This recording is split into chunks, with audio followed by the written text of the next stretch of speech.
Hey there, listeners. This is Terry Cowley, your host of the R.M.Williams Outback podcast. Thanks so much for being here and welcome to Season 3.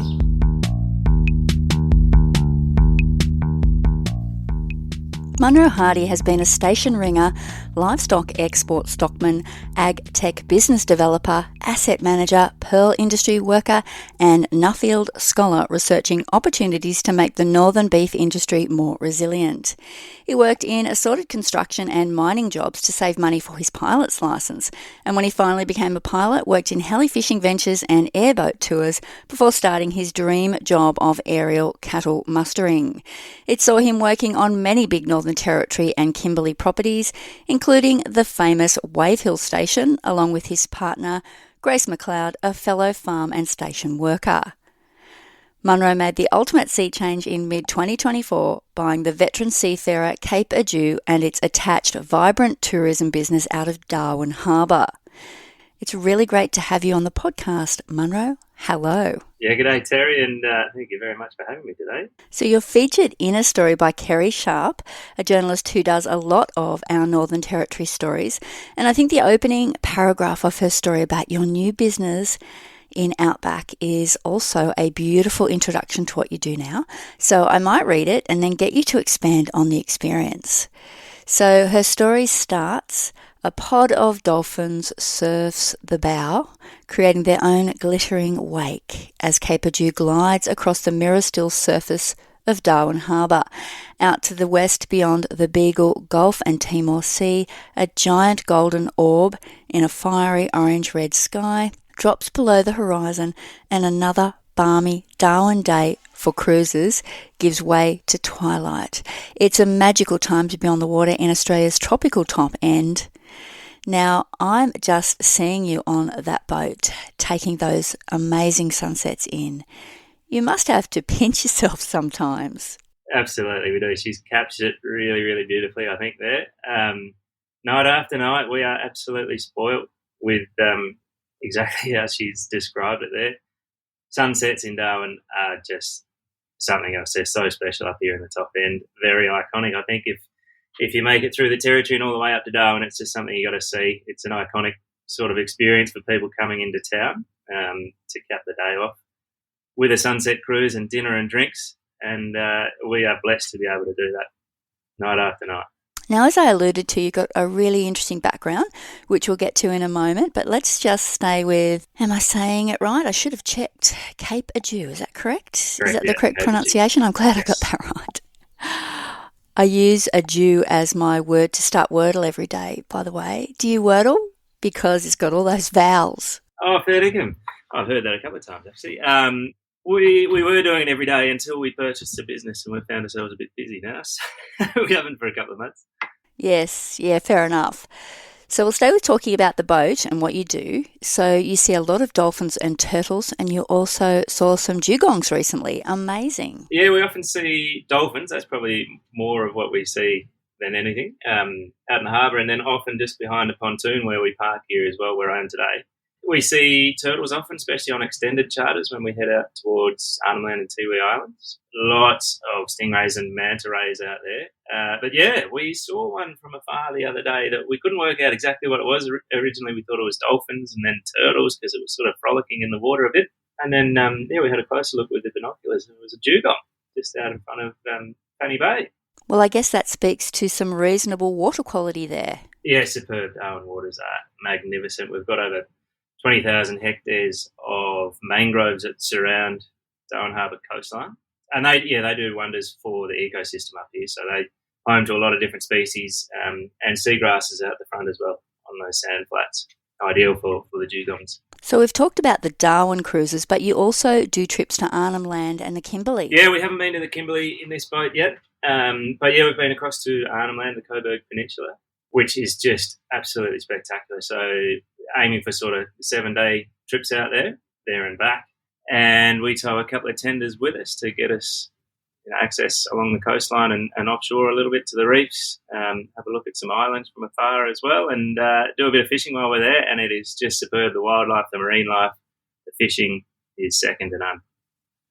Really incredible experience. Now, you're the new owners, as I said, but it's been quite a long-running business.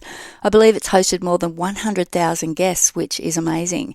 And I'm sure that you're bringing your own touches to it, but there is a really strong legacy there, and really kind of, I guess, food seems to be one of the main planks. Amazing food.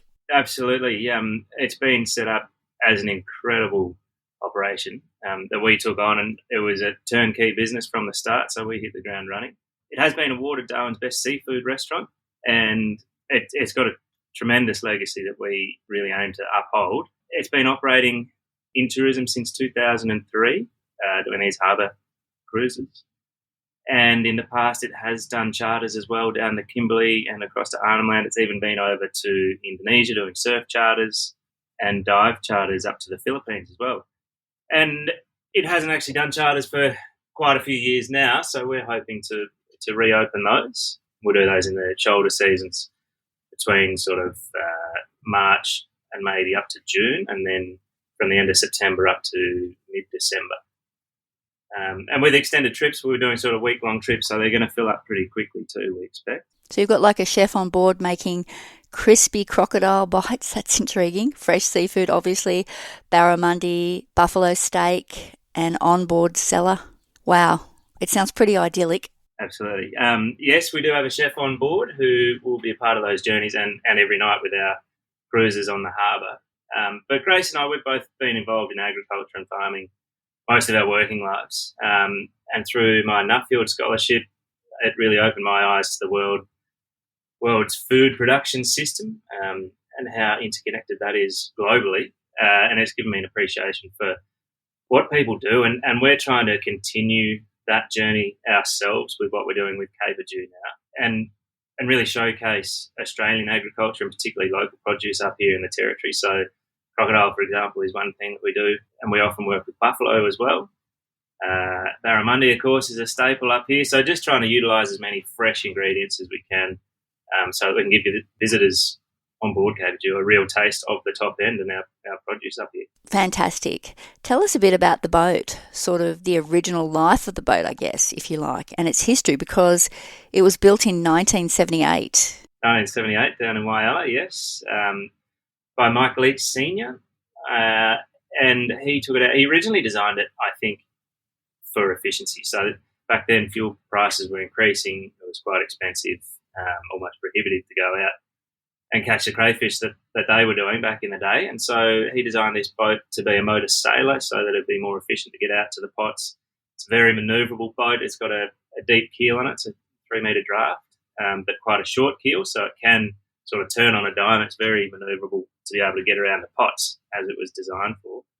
And he spent years down there crayfishing and catching sharks too in the Southern Ocean, all down around Tassie and the Bass Strait, before eventually it was sold to the next owner who we purchased it from, and he ultimately bought it up here while he was prawn fishing in the Gulf, not on this boat, but skippering other vessels. And then he used this for longline fishing for snapper, and then started his tourism venture in 2003. So you're now at Darwin's historic Stokes Hill Wharf, and to do like 3-hour dinner cruises 7 days a week for 6 months a year, wow, that is, I mean, you're on the boat now, I should have mentioned that, which you can kind of see a little bit behind you. You don't do every cruise, do you? Yes. Wow. Yeah, we have been this season. But that's one thing we're aiming to change too. So with scale, we'll have a bit more efficiency. So we'll eventually have skippers on here that we can rotate a crew and chef as well. We'll have a couple of chefs that we'll be able to rotate. And then we'll be able to extend our operating season and be able to give people a bit of a break that way as well. Rather than 7 days a week for 6 months of the year, we can sort of stretch it out a bit more and people get a break. So in Kerry's story, you said that you'd had that boat on your mind for a while.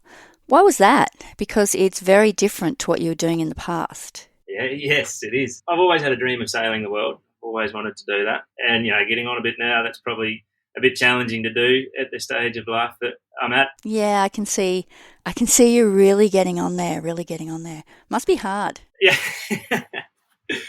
Well, a few more commitments these days than back then when I thought it was all possible to do. But then I started looking at it in a business sense, and the figures stacked up, and it was something that, it all aligned, and we had the opportunity to do it. with Grace and I, with the position that we were in down in Catherine, and then we found this business that had been listed. Yeah, it all aligned, so we thought we'd have a crack, and here we are in the deep end. So both Grace and yourself have very agriculture-focused CVs. So I talked about your background earlier. Grace obviously has done lots of different things, gillarooing, camp cook and other things.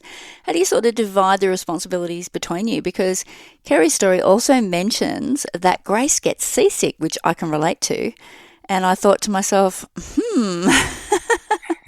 that would be a challenge. It's actually a really good split. It works really, really well the way we operate it. So I'm sort of hands-on on the boat and skippering. So I had enough sea time in the past from the tourism operations that I worked in, along with some time pearling years ago in the off season from when I was in my mastering days, those wet season jobs. I'd spent a season or two on pearl farms. So I got time on boats to be able to do my skipper's license. So I'm pretty hands-on with a boat, with maintenance and skippering and with the crew. And Grace has stepped into the office really well, which has been a massive learning curve for her. She's never really dealt with passengers and bookkeeping and all that type of thing. So she's been learning on the fly, but has really taken to it like a duck to water. And she keeps really busy with that. And then as we cruise, we're both on the boat, so I'll skip her, and then she sort of runs the decks and interacts with all the guests that we have on board. How does she combat the seasickness? I think she just keeps herself busy. And to be honest, Darwin Harbour is as flat as a tack. Yeah. Yep. We have 5 nights a year that it gets a little bit rocky. So, yeah, either if it does get rocky, she sort of keeps busy. When we do the extended charters way out towards Arnhem Land, there is a passage there that does get quite rough if you have a combination of tides and wind meeting at the wrong time, which generally we can avoid if we time it right. But we have had a few days where she's found herself focusing on the horizon. But no, she's getting there. She's beating it. Yeah, why did we do this again? So I believe you do like a bit of a history spiel on the cruises. I mean, there's so many fascinating things you can tap into up that way. Obviously, the obvious ones, bombing of Darwin and Cyclone Tracy, things like that. But along those lines, something dramatic happened in your first week, I believe. Yeah, absolutely did. It was probably actually the 7th week. It was the first week that we were solo on the boat without the previous owner there giving us a hand. So we had a 6-week handover. But yeah, we were down on the boat getting ready to go, and we noticed that the wharf was really, really quiet. And then Grace got a phone call in the office, and she eventually came down to the boat and said to me, she said, "I hope you had a phone call to evacuate the wharf." And I said, "No, what about?" She goes, "I don't know. She just told me to get out of the office." And then next second we saw someone running down the pontoon, down the gangway, saying, "You've got to be off the wharf. You've got to go. No one would tell us what for. And we had to ring all our passengers who were to begin arriving in about 15 minutes and tell them not to come. We don't know why. We can't tell you why. We've just had to evacuate the wharf." And I'm looking at it now. There's a building site just on the very end of the wharf, just before the wharf starts. And the construction workers on site had excavated an unexploded bomb that was dropped by the Japanese back in the war. Yeah, so eventually I think the police came down and they eventually detonated the bomb in the ground before they dug it up and we could all continue. But yeah, we had to cancel the cruise that night. Good story, though. Yeah, it's a bit of fun. But staggering that they're still finding bombs from the war. Yeah. Guess there's probably others. Yeah, oh, no doubt, yeah. I guess they don't have a list. So you obviously weave a lot of your personal agricultural experience into the trips as well. Yeah, well, yeah, absolutely. And Darwin Harbour is such a fascinating place. It's a huge harbour, nearly 5 times the size of Sydney Harbour. So there's lots to explore. But yeah, personal experience I can tie into it. So over on East Arm Wharf, I did a couple of voyages on live export ships heading overseas, from Townsville to Darwin and then over to Indonesia, and also a voyage across to Egypt. So I'm able to talk about first-hand experience about what happens on the wharf there, and a bit about live export because that's a controversial topic. So a lot of people enjoy hearing different opinions about that and starting a conversation, which is great. I guess you get a lot of city slickers, visitors on your cruises, and yes, I'm sure you'd be able to give them possibly a more real or authentic sort of view of a lot of agricultural issues. Absolutely, yeah. Because, I mean, a lot of people would see the headlines and most of those are probably quite negative. And they form an opinion based on that. But to be able to hear it and see it and understand it a bit better, I think is good, to be able to see things from a different perspective. I bet they love to hear about the heli-mustering. Yeah, and can talk about that, especially when we get around towards Fanny Bay and we see Vestey's Beach or Bundilla and the site of where the Vestey's Meatworks was up on Bullagee Point. And then quite often play the Paul Kelly song when we get there, From Little Things, Big Things Grow. That's exactly what I was thinking of. Yeah, so then we can tie that into Wave Hill and how I used to be mustering down there. Yeah, and that's, it's a conversation starter, and I think people who are travelling around Australia love hearing that type of thing. Absolutely. Sounds like you've got a link for everything. Yeah, and then around the corner from where I'm looking just now, we've got the pearling fleet as well, Paspaley around there. We've got Fisherman's Wharf, which are obviously big industries in Darwin. So, yeah, it's great for people to be able to see that all of those things and tie it in one cruise, be able to see so much more of Darwin and understand a bit more of the history of the territory as well. So one other thing that Kerry touches on in her story is a bit of the love story between you and Grace and how you both grew up in Victoria not far from each other but never met at that time. Yeah, that's true. Yep. It was funny. I was actually living down in Sydney. I'd been working for a tech company at the time in business development with a focus on the north, and I sort of got stuck down there for almost 2.5 years in Sydney through the lockdown periods. And eventually made my way back up, and I was travelling with a mate of mine who had actually interviewed Grace for a podcast and knew that she was up here at the moment travelling. And she just happened to be in Darwin but was taking off back down the west coast the day before we were due to arrive in Darwin. And anyway, he managed to talk her into staying another night to catch up with us for a beer, and I'd chatted to a few mates, and we all eventually met at the ski club as Ollie and I were driving into town. And that's where Grace and I met. We kept in touch, and she went back down the west coast, and it must have been a couple of months before she finished up with that job and eventually came back across this way where I was based then at Cardine Park, just out of Catherine. And, managed to talk her into coming to stay with me there, and we've been together ever since. How does it go with running a business together? Because that can be challenging for some people. It can be challenging, but we find we've just got such a similar strategic direction. I think we work really, really well together. We've got split roles, so we don't really tread on each other's toes with what we're doing. Grace is sort of the heart and soul behind all of our, I suppose you could call it, brand or imagery. She's the photographer. She's the one with the social media presence as well. So what you see online would mostly be Grace. Yeah, and she's sort of the real personality behind the business, and it works really well. We sort of collaborate well. Excellent. So it really has been a dramatic lifestyle change for you. I liked the description that I've seen you use of being sea cockies now. Yeah, well, I suppose you use that terminology when you're working on the land and you're farming, you get referred to as a cocky. And, yeah, we think, we'll never lose that aspect. We both love life on the land and producing our own product, I guess, too. Like, we've always really enjoyed that element too. And, yeah, I think that's just something we see now. We're still involved with that. We still eventually would love to have our own block and be growing our own produce and be involved in agriculture in some aspect. And at the moment, I suppose we look at ourselves still as people from the bush, but we're working on the big blue paddocks. So with all your past experiences in agriculture, what are some of the things, you've talked about how, you're looking at landmarks and linking it back to some of your past experiences, but as in the way you present yourself to people who are coming on the boat, how do you think those past experiences have helped you all with that? Because it is obviously, agriculture is a very people-focused industry, but it is a different way of doing it, isn't it? When you could get anyone coming onto the boat, you don't know them. How has your past experiences helped you in that sort of thing, that side of tourism, I guess?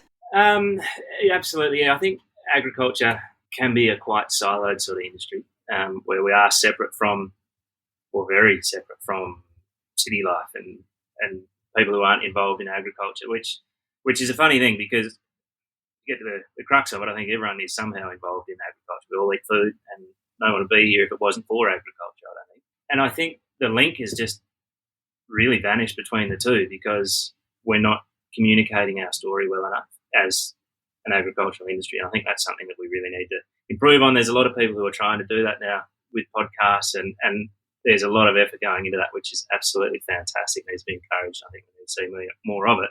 And I think for me, a lot of my experiences help round that out for me. So tourism, where public speaking used to be my absolute worst fear, but I'd had to get up in front of 20 people every day, 30 people every day and give a spiel. And at the start, that was terrifying, but eventually you become confident in what you're doing, so you can now talk with people in a group. And then, career development, leadership development over the years with a lot of things that I've done, especially in Nuffield too now, presenting in front of bigger crowds has really, really helped me grow and be able to be confident to speak in front of people. And that's what we do every night on the boat. You know, we've got people here for 3 hours that we entertain and try and keep engaged, and you've got to keep that fresh every night. It can't just become something repetitive that you get bored of. And so having a personal connection to so many things around Darwin, around the harbour, and having a few yarns that we can spin,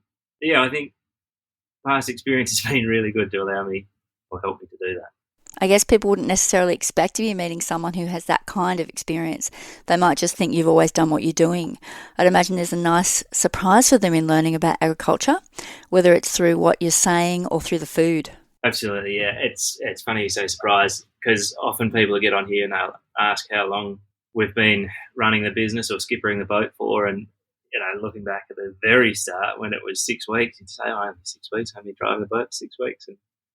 And talk about a surprise, people nearly fall off their chair, but get to engage, and it's more of an experience than just food. And then, of course, the food that they are eating, there is a connection to. So everything that we do, even from our drinks list, like with wines, we try and make that personal. From, I've done vintages in the past down in Coonawarra, and we've got great friends who are winemakers, and we try and tie that into what we do and pair that. We have winemakers come and pair our menu with their wines. And even, we use top-end soft drinks as well that are made up here in Darwin. Everything, we try and utilise everything we can. Even spirits, there's a couple of gin distilleries up here, so we've got those guys on the menu as well. So there's a story to tell behind almost everything. So we've talked about this massive sea change and big lifestyle change. You're still fairly new into it, less than a year.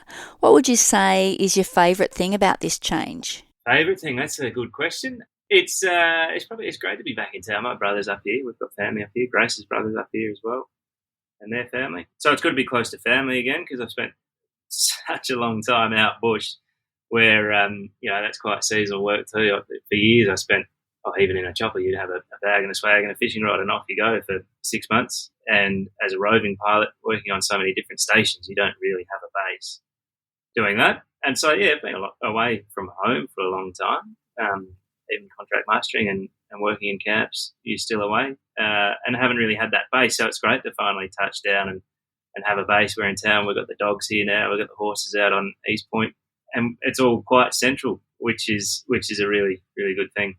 Easy to get to anywhere now. We're close to the airport. We can get down south if we need to. Yeah, probably good to have a base, I'd say, Terry. In terms of the actual job, what do you think would be your favourite thing? Favourite thing about the job? Being on the water. I've always loved being on the water. Growing up at home, we used to have summer holidays down the beach, down in Robe, and that centred around the water. We were surfing, we were diving, we were catching crays, we were fishing, we were out boating. And I suppose that's sort of what inspired this sort of journey eventually, was having that foundation and love for the water. And so, to be out here every night, seeing that beautiful sunset from the water and engaging with wonderful people who want to be here and want to have that experience. Something like this really heightens people's experience, I suppose, and they're having a great time being on a boat, having a drink, watching the sunset, and everyone has a great time. Everyone really enjoys it. So there's plenty of friendly faces and smiles and laughter, and what's not to love about that? Well, that's probably a good note to end on. I wish you all the best with your venture. It sounds like you inherited a very successful business, and you're only going to make it more so. Yeah, thanks, Terry. Yeah, we've got plenty of ideas and dreams for it, and hope to make a few small changes that'll give people some very lasting memories, we hope. If you're coming to this podcast as a result of the article, because there'll be a link at the article to this podcast, then you've seen Kerry's great story. But if you're coming straight into this podcast, please do check out Kerry Sharp's story, because there are some beautiful pictures with it, probably a bit of a map. Yes, we really do need people to support Outback so we can keep doing great stories like this and our podcasts and everything that we do. Thanks for being in Outback, Munro. No worries, Terry. Thank you very much for having me, and totally agree. We love Outback and have done for years. So, yeah, it's a real pleasure to be a part of it. Thank you. Kerry Sharp's very eloquent story on Munro and Grace's new venture is in issue 159 of Outback magazine. It's called The Big Blue Paddock. Isn't that a great name? So do check it out. You can get Outback at most newsagents or at www.outbackmag.com.au. Thank you so much for listening, and I'll catch you in the next episode.